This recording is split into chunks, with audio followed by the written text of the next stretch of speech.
Hello, I just got back from watching Aquaman and the Lost Kingdom. I think that's what it's called. Everyone's just gonna call it Aquaman 2.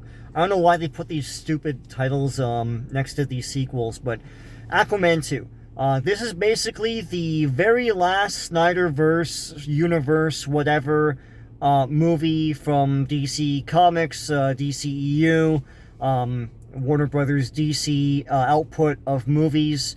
They put out stuff like Shazam and stuff after, Shazam 2, actually, after, the announcement that they're gonna reboot everything anyways, and then all of a sudden, oops, everything was tanking at the box office. All their DC movies, were just viciously being destroyed.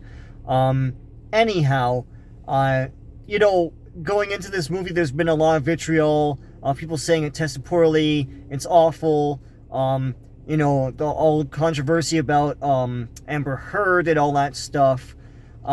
Listen, I just watched it, and I don't know if I saw a different movie than everyone else saw. This is not amazing, but it's pretty damn good, and I don't think it's because I thought I was expecting the worst or anything. It's pretty cool. It's a pretty cool adventure. So basically, it's Jason Momoa, everyone's back.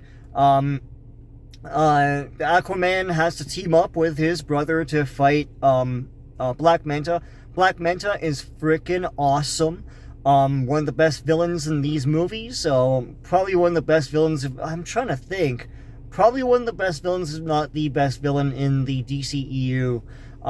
Pretty cool stuff. Very intimidating. Lots of cool powers and everything. Looks great. Looks like the comic book character. All the stuff here, if you liked Aquaman, you'll like the first Aquaman movie, you'll like this one because there's a lot of adventuring. They go to different locales, which have a lot of cool things to see and do. And all of it gels. I can tell what's happening whenever they do something. It starts out with a cool Black Manta mission with his team. I like that he had a whole kind of James Bond villain crew. That's cool. They all had their different uniforms and everything. That's awesome. The different locales are great. There's an island with a bunch of cool stuff in it. There's a sort of cantina area. I'm trying to be as vague as possible.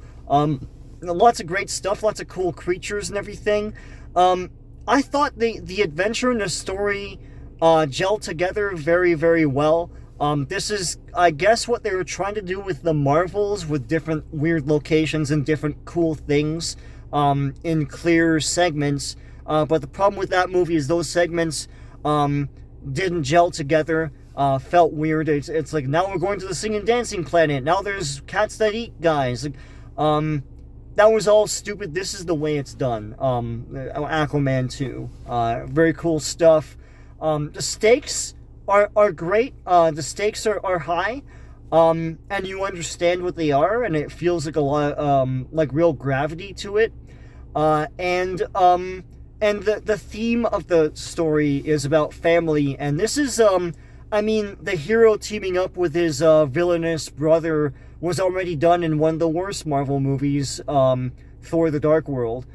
Here it's done great. You really get the feels for Aquaman and Orm together.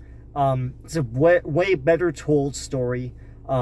Story about sacrifice, story about not giving in to your darker urges, and once again, like family and what that means.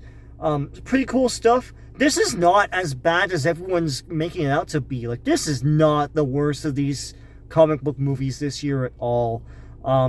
This is way better than Marvel's. No question, no doubt. It might not make as much as the Marvels, but who cares? Once this comes out on Blu-ray and 4K and of course streaming, people will get to see it and realize it's not as bad as everyone was freaking out about.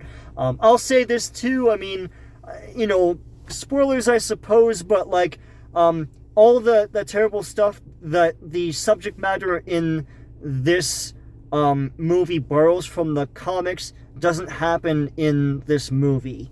I'll leave it at that. I mean, I know as soon as people saw the baby in the trailer, everyone's like, "Oh my gosh!" Because if you know anything about the comics, you know what happens to the baby. But this is safer than that. This is a big blockbuster movie. They were never gonna do that.